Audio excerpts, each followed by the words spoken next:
This is the Lone Crater YouTube. We hope this video helps. You begin by building flavor quickly. Heat 2 tablespoons oil in a large flat pan so the surface gets hot. This triggers browning. Once hot, add sliced onions, minced garlic, and peeled ginger. Sauté until translucent to release sugars. Add chopped chilies and curry leaves for immediacy, then toss in the chopped roti/paratha so it fries slightly. Make sure to separate pieces so they crisp a bit. This creates texture that cheese will later bind to, and why you lightly brown first. You now layer spices so they bloom and coat every strand. Sprinkle curry powder and turmeric and cook briefly to remove raw edge. Once aromatic, add vegetables or cooked protein if using, then scatter most of the grated cheese over the mix. Stir constantly on medium heat so the cheese melts evenly without burning. Folding keeps the roti pieces intact while binding them.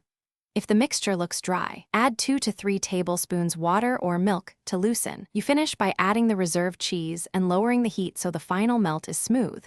Give just 1 to 2 minutes for everything to bind.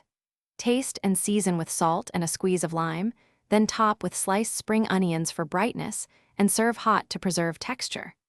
If the kottu becomes oily or the cheese seems separated, immediately lower the heat and stir in 1 tablespoon of milk slowly. This re-emulsifies the fats and brings the sauce back together. Thanks for watching. Consider subscribing if we helped you.